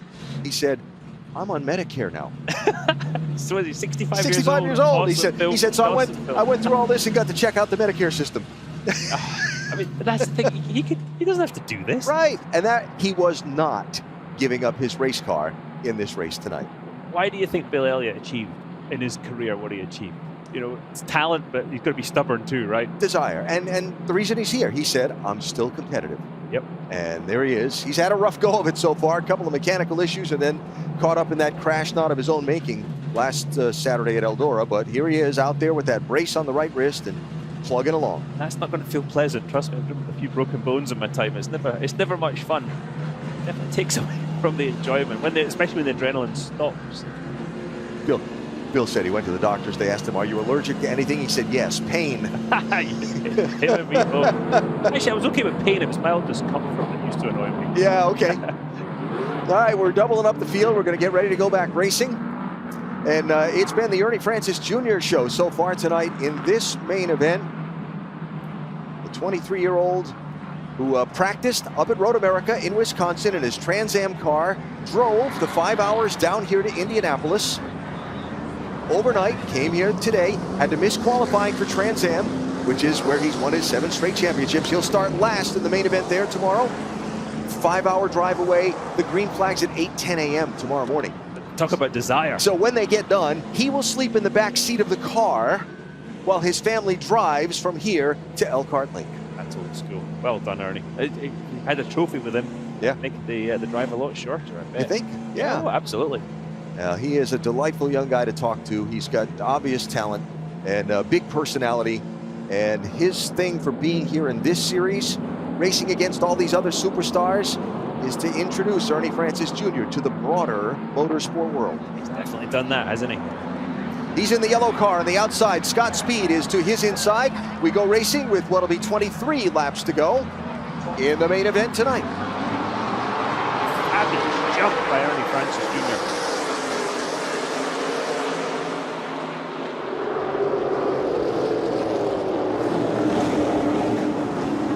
Oh, Bobby Labonte looking 3 wide down low off turn number 2. And 3 wide back there. Paul Tracy out to the outside. Tony Stewart and Marco Andretti down low. And Tony Stewart really struggling holding up the inside line. And Kanan, Stewart all back there. The last person I expected to see back there tonight was Tony Stewart. He must have a big handling imbalance. I'm going to guess, since he started on pole position, that Tony's the last person Tony expected to see back there tonight. Not wrong, Alan. It just looks like he's using a lot of lock mid-corner to get the car turned. So he had to back up his corner as well. Ernie Francis Jr. still leading. Helio Castroneves, big slide off the 4. Here comes Bobby Santos III, looking to the inside. He was way back in the pack for a lot of the beginning of this main event. Did the local all-star have the secret strategy? He might know how much the tires wear and what he's going to do to keep the tires for this last sort of 20-lap shootout. That great restart shot from the drone, and Ernie Francis Jr. is gone already. Oh, Tracy got the wall. Yeah. And then Paul, look at the runny though. He gets off at turn 2, and the door gets closed. This is funny. Michael Waltrip maybe repaying a favor from earlier, just closing that lane down. Didn't put him in the wall, just closed the lane. That could have been ugly. That was a good job of jabbing the brakes there by PT for sure. Which is not normally in his repertoire. Just keep the foot in. But he's learning. You can't teach an old dog new tricks. And I know there's some folks that say, hey, we're giving Paul a hard time, making him out to be the bad guy. Listen, he revels in being the aggressive driver, being the one that's going for it at all times. That is Paul Tracy. He loves it. He gets that little glint in his eye, that little smile. Yeah. Yeah, you're absolutely right, Alan. He absolutely loves it. And he's working the wheel, but look, he's got his elbows up style. Yeah, he does. I mean, this is a guy that bought an Olympia prototype car just so he could play with in his spare time. On board with Helio Castroneves again, still trying to get past Bobby Labonte. Can't make it happen though. Gains through the middle of the corner, the distance, the shorter distance, but he can't get back to the throttle with enough authority to get the drive off, to get the overlap, to make the pass on Bobby Labonte. I know I've said how impressed I've been with how much Helio has adapted to all these different kinds of cars. You know him and raced against him for so many years. How impressive has it been to you to see him and TK and Marco come to these cars? I mean, you made a transition from IndyCar to stock cars in your career, and you know how difficult it is. Difficult's a word. Yeah. No, he's absolutely done a great job. You know, the sports car thing was not that difficult a transition. Yeah. This is a whole different ball game, and Helio is doing a fabulous job. Young driver from Davie, Florida, Ernie Francis Jr. is out front. Lindsay has the family nearby, I believe. Yeah, Alan, I'm standing beside his father, Ernie Francis Sr. These two, I mean, this has been a father-son effort. What is it like for you I mean, this is incredible to see him in the front. You know, we've been going at this for years, and to see him showcase himself in front of true champions is really, it's incredible. It's a moment that we can't explain. What is it like for you? It's more than anything. It's incredible that we can share this. He told me today that he sometimes surprises himself when he comes into this series. Does he do the same for you? Yes, yes. Alan? Those are the two drivers that'll shuttle Ernie back to Road America tonight. 320-something miles in 5 hours, so he can be ready to race tomorrow morning at 8:10, starting at the back of the pack. It's a family affair. That's phenomenal that he gets to go to the races with his dad. I love doing that. My dad was at most of my IndyCar races. You know, Paul Tracy's dad, all these guys. It's so cool to see. And actually, he's on board augmented reality again. But he's really carrying some RPM into the corner. He's getting off the corner well and carrying the speed down the straight. He's sort of gone to, I would say, 2/3 of the way to the wall line at the moment. He's in a different zip code right now to the other guys, aren't they?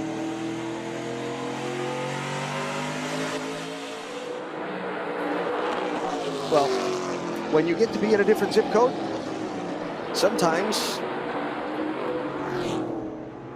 things happen to bring you back to the pack. We've seen it happen many times in races in the final laps. There are 11 to go here. It's the last thing Ernie wants to see, but sometimes it happens. Yeah, you do not want to see a caution right now if you're Ernie Francis Jr. And I think I cursed him. Sorry, Ernie. All right, call it the announcer jinx, or we'll call it the green flag lap limit.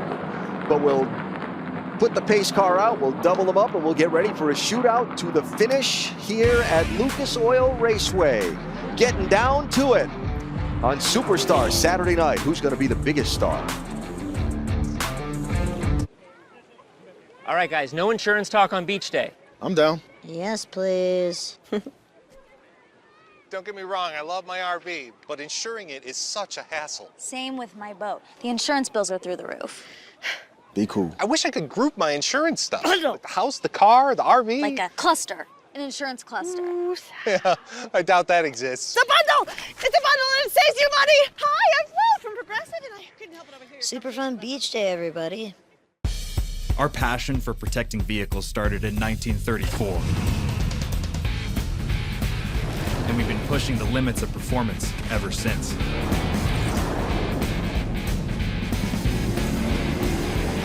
We innovate with the times and have the right filters to fit your needs. It's a trust we don't take lightly. Yeah, we've been around the block, but our journey is just beginning. Fram for the road ahead.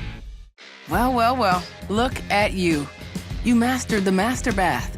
You created your own style. And you, yes you, turned a sourdough starter into a sourdough finisher. So when you learn your chronic dry eye is actually caused by reduced tear production due to inflammation, you take it on by talking to your eye care professional about Restasis, which may help you make more of your own tears with continued use twice a day, every day. Restasis helps increase your eye's natural ability to produce tears, which may be reduced by inflammation due to chronic dry eye. Restasis did not increase tear production in patients using anti-inflammatory eye drops or tear duct plugs. To help avoid eye injury and contamination, do not touch the bottle tip to your eye or other surfaces. Wait 15 minutes after use before inserting contact lenses. The most common side effect is a temporary burning sensation. Ask your eye care professional about Restasis. Now to trick out these lights. Visit Restasis.com to learn more.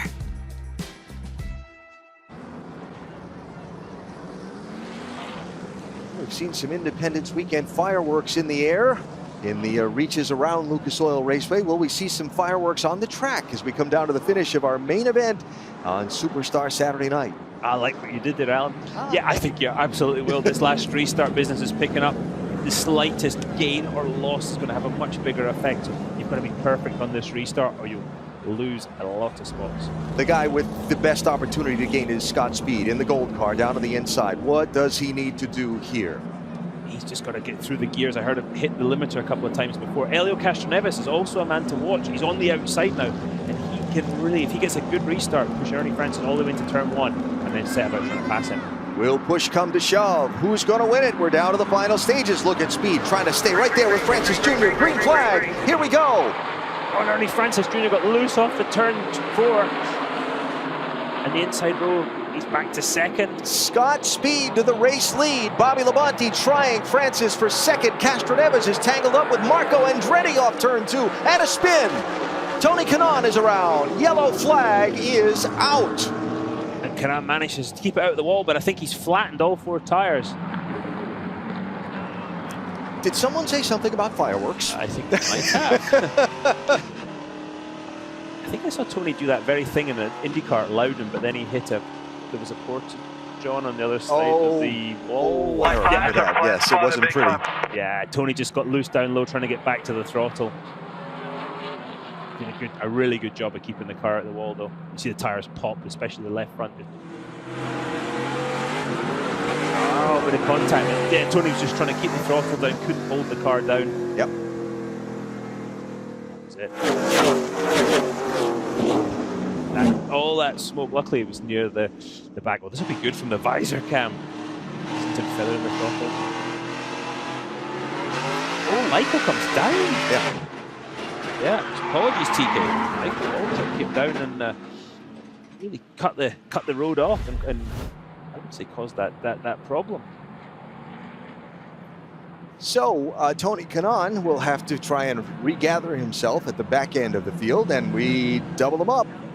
Come into the restart here, and Scott Speed will take the inside line for the restart with Ernie Francis Jr. to the outside. Interesting call, Scott Speed. Ernie Francis definitely got too wide coming off of turn 4 to the restart, but Tony Kanaan, those tires are going to be square. They're not going to be round after that. Yeah. I'm surprised he didn't come in and plead for some new ones. All right, so we're at the point now where caution laps no longer count. So everything from here to the checkered flag has to be green flag laps. Could be a while. Look at Francis Jr. trying to get the restart jump on Scott Speed. They're going to go early, but they're all going to go green flag. 6 laps to go. Neck and neck as they cross the start-finish line, and they're banging into each other into turn 1. Speed's leaning on Francis Jr. on the outside. Oh man, this is going to be fun. Scott Speed braking as late as he dares. He doesn't want to lose the back end. Oh, you heard it slide. He moves up the track. Contact off the corner, almost a dead heat. They're still bumping and banging back to turn 1. And all the etiquette's out the window now. He's like, okay, that's the game you're playing. Oh, big slide from Ernie Francis Jr. and again, more contact. Bobby Labonte waiting to make sure he can evade if something goes wrong in front of him. You can see the guys trying to diamond the corner, using all the roads in the middle of 4. Oh, massive slide from Scott Speed. And as he held it. What a save! You're good. Clear. A phenomenal save from Scott Speed, but I think his right rear tire is just on fire right now. He has used that car up trying to race for the win. So it's Labonte and Castroneves now for second. Francis Jr. has gotten away. 3 wide to the bottom, off turn 4. Marco Andretti, and somehow they all came out of the corner. Marco Andretti is doing a fabulous job. Up 3 since the start of the race. Oh, bit of a nudge. Yeah. Bobby Santos the third. Tempers are beginning to boil a little bit back there. I see the 13 car involved as well with Paul Tracy and the yellow car to the outside. Santos just continually feeding the bumper to Marco Andretti. Listen to the full spin off the corner from Marco. Scott Speed fighting for all he can to hold on to third spot. Contact, Santos into Tracy. And the caution is out. Tracy was really lucky to get away with that. He didn't stay on the brakes and ran down the track. Oh, and Elio and Scott Speed under caution getting together. What happened there?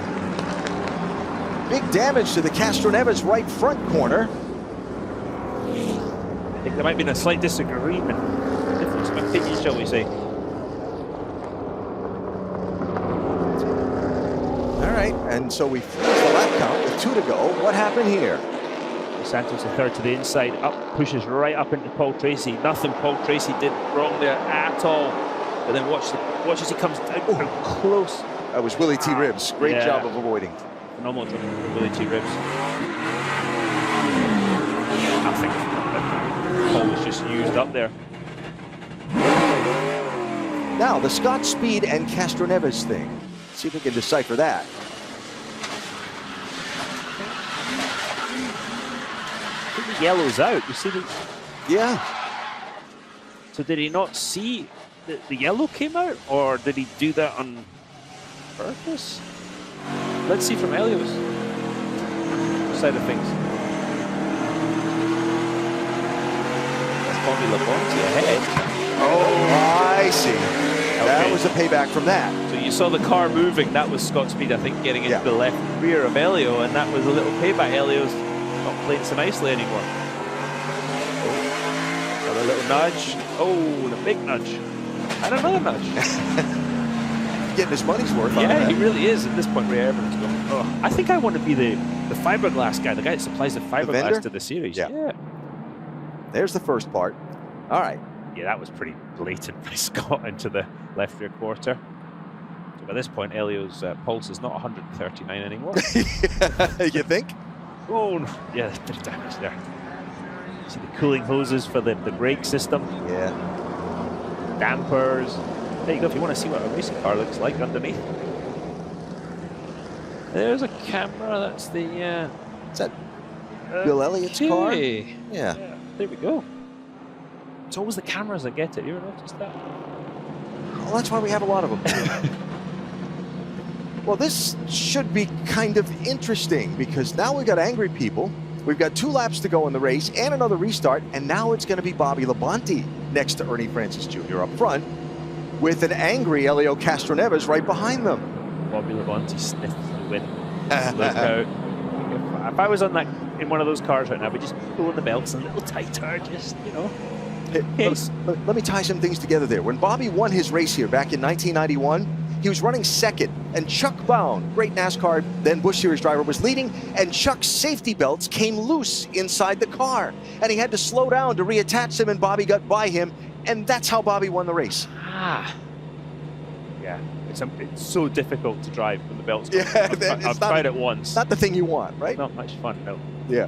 So they're picking up some debris, some of the fiberglass out on the racetrack that got shed and all of those collisions and things. And we're going to have a couple of laps under the yellow here, and you have the radio microphone in hand.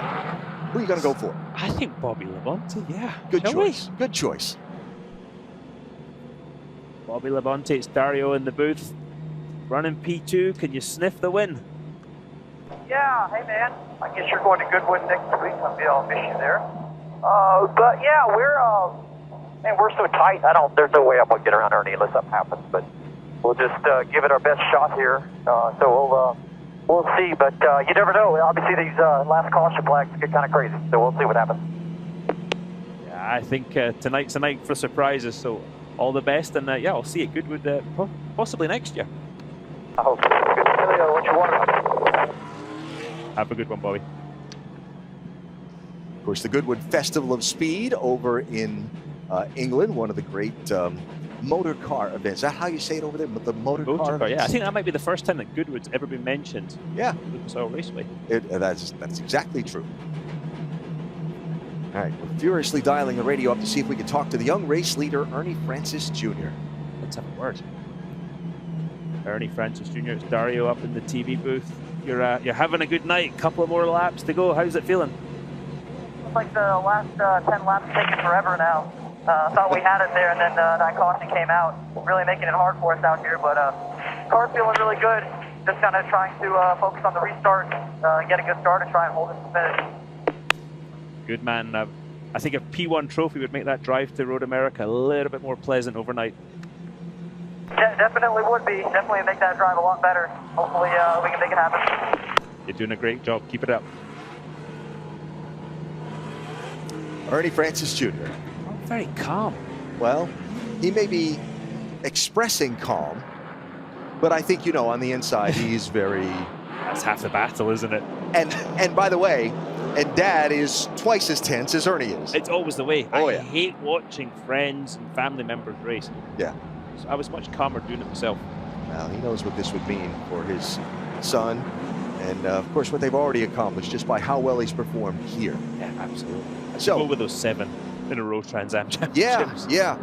But racing against, Bobby Labonte and Helio Castroneves and Tony Stewart and beating them all. Okay. On an oval. Yeah. Coming to 1 to go. So we'll get the 1 to go signal. We have 2 laps left to go on our feature. So it's a green-white checker to decide our main event. And there are, in SRX racing, unlimited attempts at a green-white checker finish. Could be the last 2 laps. Might not be, just saying. It's pretty interesting. That's an understatement. That might be the understatement of the night. Look for Marco Andretti though, P4 on the outside. Yeah. Damaged car of Scott Speed. 3rd on the inside. How about this? Ernie Francis Jr. was born 7 years after Bobby Labonte won that race I was talking about here at Lucas Oil Raceway in 1991. All right. Pace car better hurry to get away because they're already beginning to accelerate in turn 3. Labonte inside in the teal car. Ernie Francis Jr. in the yellow car on the outside. 2 laps to go. Green flag is out. Stunning slide from Ernie Francis Jr. coming off of turn 4. He's managed to stay to the outside of Bobby Labonte.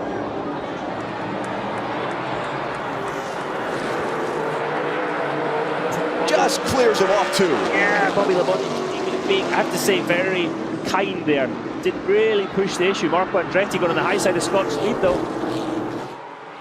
White flag, we're going into the last lap of the race. Ernie Francis Jr., Bobby Labonte, there's Scott Speed and Marco Andretti racing for 3rd spot.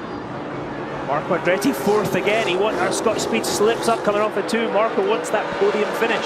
And Bobby Santos Jr., the local all-star, will challenge him. That's going to be close in 3. We're off of turn number 4. An SRX Series checkered flag for Ernie Francis Jr. at Indianapolis. Good job.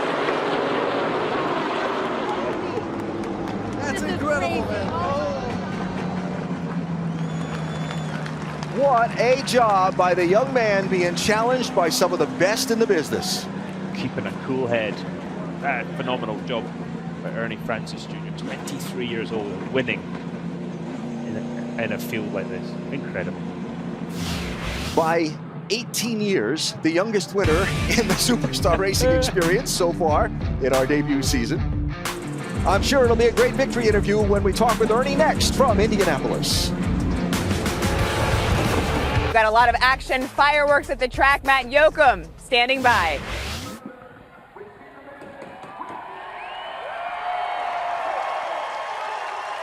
Two and a half months ago on SRX Media Day, Ernie Francis Jr. looked around and you could not believe the group of legendary drivers that you were standing around. What's it mean to beat that group here tonight? Man, I'm totally speechless. This is incredible. Man, those last 10, 15 laps, they felt like it was an eternity out there. What about Ernie Francis? Hell yeah. Those last 10 to 15 laps felt like they were taking forever. All the cautions, I was just trying to focus on a good restart. Me and Scott Speed went at it for a few laps there side to side. I didn't know how that was going to end up. Got a few donuts on the car, but man, couldn't be happier with it. This is super incredible, and just can't thank everybody from SRX, Ray Everham, Tony Stewart for giving me this opportunity, our partners, Wings and Wheels Foundation, Future Star Racing, the Bonacani Fund. I mean, this is unbelievable. This is going to make that drive to Road America tomorrow a lot better. The last 3 restarts, you had different issues in different ways. The last one, you were sideways coming to the green. What was it like, a sense of relief when you finally pulled in front and you could see him in your mirror? Yeah, I was playing around with gearing, trying to see what would work. Second gear was spinning off turn 4 there, so I tried to roll through 3rd. And that last restart, man, I got real sideways, but I stayed in it. I didn't want to lift there. And man, when I saw that I cleared Labonte there, that was a good feeling. I knew I just had to get through a few turns clean, and just ran my race and took it home. Congratulations, Ernie Francis Jr. He's got some extra baggage going back with him to Elkhart Lake tonight. Lindsay? Oh, goodness. And if you thought he was nervous, how about his dad watching those final laps? Here's a look at your final results from Lucas Oil Raceway tonight, our 4th race in the Camping World SRX Series. Ernie Francis Jr. making history all the way down. You see Bill Elliott wrapping it up. This just happened. Fireworks at the racetrack. Helio Castroneves and Scott Speed getting into it. They're talking to each other, getting a bit heated. What I can tell you we saw right after this was Helio walking fast, very briskly, walking away, obviously fed up about something. We want to give you a look now at our remaining schedule. Saturday night, Superstar Saturday night. Slinger Speedway is next week, and then we wrap things up at Nashville. Ernie Francis, your winner. Bobby Labonte holding off for second. Scott Speed finishing third. So for Alan Bestwick, Brad Doherty, Matt Yoakum, and Dario Franchitti, I'm Lindsay Zarniak saying so long from Lucas Oil Raceway. Coming up on CBS next 48 hours. Congratulations to Ernie Francis